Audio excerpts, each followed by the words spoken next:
So guys, এই প্র্যাঙ্কটার জন্য যে আইডিয়াটা আমার মাথায় আসে সেটা হচ্ছে আমাকে বাসার ভিতর থেকে একটা পুলিশ অ্যারেস্ট করে নিয়ে যাবে। এক্স্যাক্টলি, জাস্ট চিন্তা করেন আমি যখন অ্যারেস্ট হবো তখন আমার মায়ের রিয়াকশনটা কি হবে ওইটাই আমি দেখতে। মজার ছলে যে ভিডিও বানানো হয়েছিল আজকের দিনে তার রূপ নিয়েছে বাস্তবে।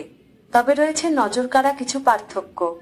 এই যেমন মিথ্যে গ্রেফতারের প্রাঙ্ক ভিডিওটির সাথে তার বাবার কোনো সম্পৃক্ততা ছিল না, কিন্তু বাস্তবে তারা বাপ ছেলে দুজনেই বর্তমানে একই মামলায় গ্রেফতার।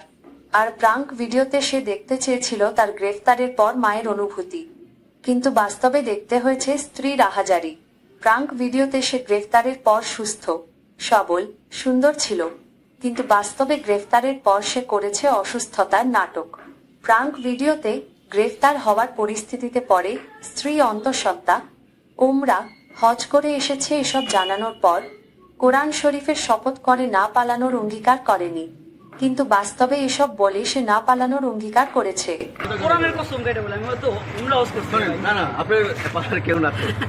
প্রাঙ্ক ভিডিওতে গ্রেফতারের সময় এবং গ্রেফতারের পর তার ক্যান্সার ছিল না, তার ইউরিনের সাথে ব্লাড যেত না, কিন্তু এখন তার ক্যান্সার আছে, তার ইউরিনের সাথে ব্লাড যায়। তৌহিদ আফ্রিদি শারীরিকভাবে সে অসুস্থ, সে লিভার এবং ক্যান্সারে আক্রান্ত হয়েছে।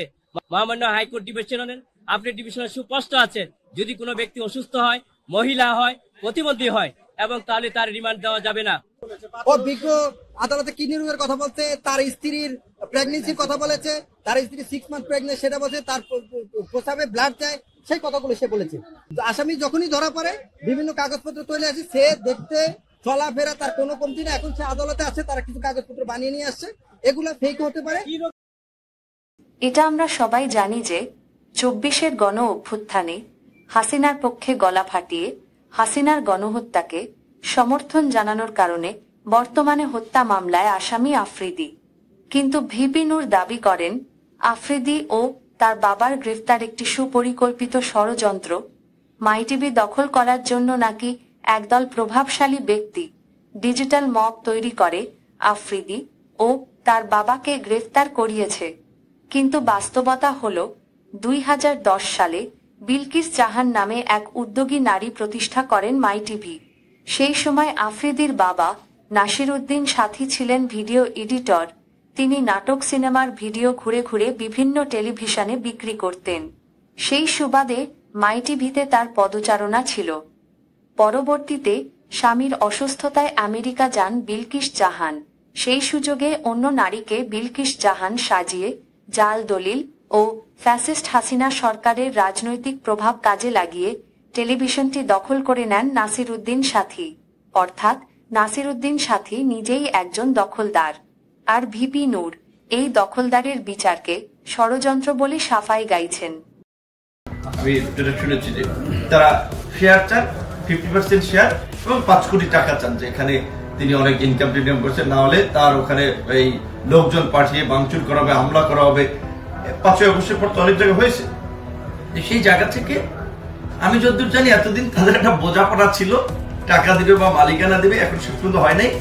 তাই এই কিছুদিন আগে তাদের এই বাবা ছেলেকে গ্রেফতার করে। ভিপি নূর আরো দাবি করেন আফ্রিদি ও তার বাবা ছাত্র হত্যা করেছে, এটা কেউ প্রমাণ করতে পারবে না।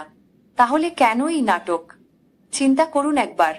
হাসিনার পক্ষে গলা ফাটিয়ে হাসিনার গণহত্যাকে সমর্থন জানিয়ে হত্যা মামলায় গ্রেফতার হওয়ার মতো সম্পূর্ণ স্বাভাবিক ও যৌক্তিক বিষয়টা ভিপি নূর নাটক বলে প্রচার করছেন।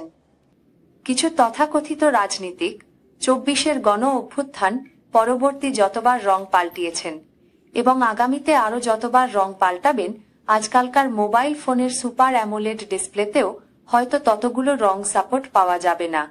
যাই হোক, শেষমেশ আমি ঈশিতা সংক্ষিপ্ত ও মিষ্টি করে কিছু কথা বলি। আপনার লাইক আমার হাসির কারণ, আপনার কমেন্ট আমার ভাবনার খোরাক, আর আপনার সাবস্ক্রাইব আমার পরিবারের সদস্য হওয়ার অঙ্গীকার। লাইক দিন, মতামত জানান, সাবস্ক্রাইব করে এই পথচলায় সঙ্গী হন।